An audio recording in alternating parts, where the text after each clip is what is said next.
Привет всем, с вами я, Jenny, и это How Janey Learned Russian.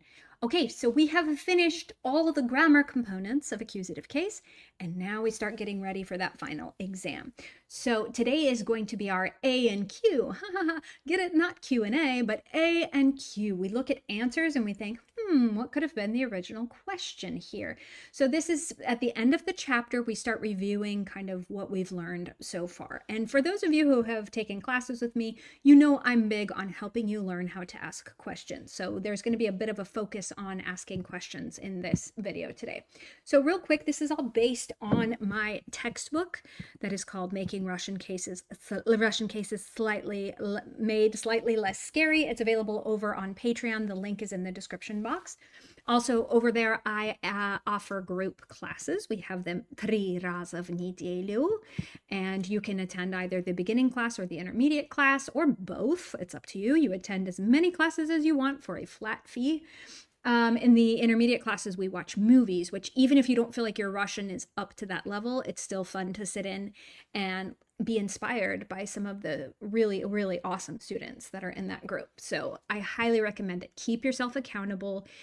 Just having that weekly, bi-weekly, training session, accountability session is really going to help solidify all of this information in your mind. So, хорошо. Интересный кусочек информации дня. Куда надо пойти в Москве? Что надо увидеть, да? То есть я очень люблю это место. Это французское посольство. Я не люблю это французское посольство, потому что я люблю Францию. Нет, ничего подобного. Я люблю эту очень русскую архитектуру. Это очень сказочно. Да? I love this word сказочно, which means like straight from a fairy tale. So if you're a person who loves like Russian, just like anything that's just like stereotypical, looks straight out of a Russian fairy tale, this place is amazing. I used to walk by it all the time because let me show you where I lived. I was just looking at this map reminiscing. So I lived right here, на улице Шабловки, right? So I would come and I'd walk down Шабловка, come over here to Октябрьская станция. So here's the Октябрьская metro station, and then there's a Lenin monument. And then you just keep walking on Большая Якиманка, and there's this, and I would just walk past it not knowing what it was. I was just like, man, that is like the most beautiful thing I've ever seen. And then one day, towards the end of my time in Russia, I like looked a little bit closer and realized it was the French embassy. Now, it hasn't always been the French embassy. It was originally built in 1896 by this guy named I don't even know how to pronounce this last name. Igumnova, Dom Igumnova. So it was built in 1896 by like a rich Russian businessman, and then he just willingly turned it over to the Bolsheviks in the 1917, and then Stalin made it into something for like blood transfusions. And then it was like the Institute of Studying the Brain, and then in 1970 something it gets turned over to the French to be the French embassy. Anyway, it's super amazing. As you can see, even the inside, it just looks straight out of a Russian fairy tale, doesn't it? And so, of course, anything that's like stereotypical Russianness, like I'm always super obsessed with it. So, вот такие дела. Хорошо. So now let's go over to what we're working on in the textbook. And what we first want to start with is, do we even need accusative case or not, right? This is a big thing that students, once they learn a new case, they're like, well, I'm going to put everything in that case because it's so neat and useful. No, only some things need accusative case, and it's up to you to keep it straight when you need which case, okay? So let's look at some of these sentences and just figure out, is anything happening in this sentence that would even need accusative case? If not, then just chill, and you don't need to do accusative case, okay? So how about this one? Is this your wife? Are we doing anything to the wife? Are we doing anything? Is it a direct object? Are we loving her? Are we, is she having? No, she's not. So there's no accusative case in here. It would be strictly just nominative, right? My next one, my parents live in a different state. Is there anything in this sentence that would need accusative case? Nope. Nope, we're not doing anything to the different state. We're not doing anything to the parents. We're not going to the different state. This would be a prepositional situation, right? Okay, I like, not love, pizza. Do we need accusative case here? Now, our English brain thinks we do because we're like, well, I'm liking the pizza. But we know from our anti-Englishisms that when you like something in Russian, it is pleasing to you. You're not actually doing anything to the pizza. So, no accusative case in this sentence, okay? Next one, I'm eating pizza.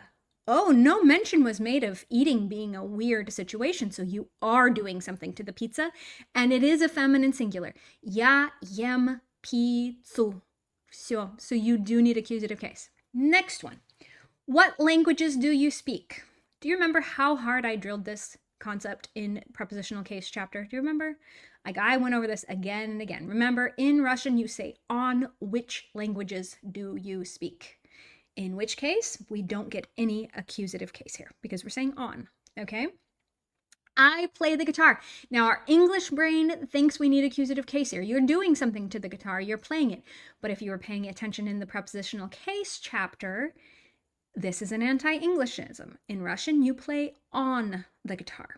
So there's no accusative case in this sentence.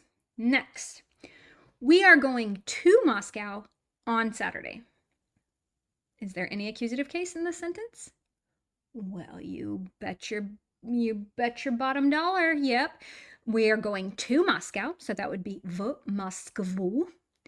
On Saturday, anti-Englishism in Russian, the days of the week get a v plus accusative case, and суббота is a feminine singular. So, мы идем в Москву в субботу. Все. Вот. I'm at work. Do we need accusative case in this sentence? Nope. You're not going to work. You're not loving your work. You're saying I'm at work, in which case you would need a prepositional case. Next one. I'm looking at your photos. See, now that's tricky because I just told you at got prepositional case, but we were paying attention when we talked about fixed phrases in Russian that you need accusative case for. So this one gets accusative case.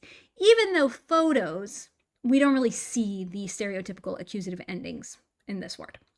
Next one. Okay, so by the way, that would be я смотрю на твои фото. Okay? Next one. We're walking to Red Square. Okay, so we are going to Red Square, destination. Площадь is feminine, so sure enough, we're going to get some accusative case.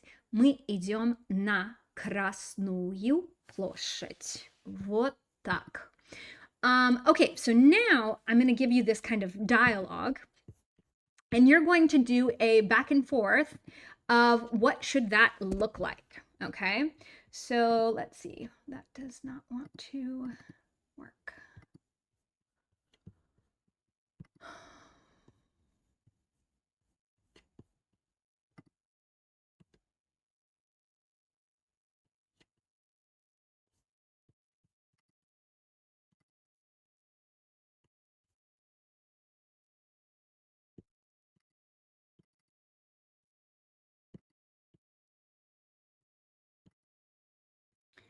Okay, so now we get our little boxing match with accusative case. And the question is, can we not just answer questions using accusative case, but can we make questions using accusative case? And so what we have here is we kind of have a little matching situation. Which of these answers matches up with the questions on the left? Okay, so for example, if we look at this first answer, which is мой самый любимый, это Вена, потому что люблю классическую музыку, it doesn't really match up with что вы читаете. That doesn't make any sense. So if you're suddenly talking about what your favorite something is, and you mention a city, what was probably the original question? Let's look over here on this list to see if we can find. Что вы читаете? No, there's nothing about reading. Что вам нравится история? Yeah, it'd be kind of like a little non sequitur, but look at this one. Какой город ваш самый любимый в Европе? What city is your favorite city in Europe? And then sure enough, they mention a European city. So there we go. Those match. Какой город ваш самый любимый в Европе? Мой самый любимый – это Вена, потому что люблю классическую музыку. There you go. Next answer. They say нет. В Вашингтоне, в США. Okay, so maybe they were asked about where they live. Let's come over here and look at some of the questions. Вам нравится история? Нет, в Вашингтоне, в США. No, that one doesn't make any sense. Вы хотите поехать в Европу? No, that really doesn't line up. Let's try this. Oh, я не знаю эту улицу. Это в Москве. Is that in Moscow? And then you're like, no, it's in Washington, in the United States. Oh, and that must match up with this sentence here. На какой улице живешь? On which street do you live? And then the answer is я живу на улице Pennsylvania Avenue. Oh, and then they're like, Pennsylvania Avenue. Это в Москве? And you say, нет, в Вашингтоне, в США.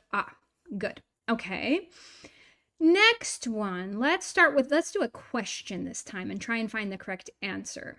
Что вы читаете? Что вы читаете? What are you reading? So we come over here. We have мы не на уроке. Does that one match? No. Нет, не могу, но я могу в пятницу. No, not really. Много раз уже там была, почти во всех странах. No, that has nothing to do with reading. Да, очень, особенно европейская история. No, that doesn't really make sense. How about this one? Биографию Наполеона. Now that makes sense. Что вы читаете?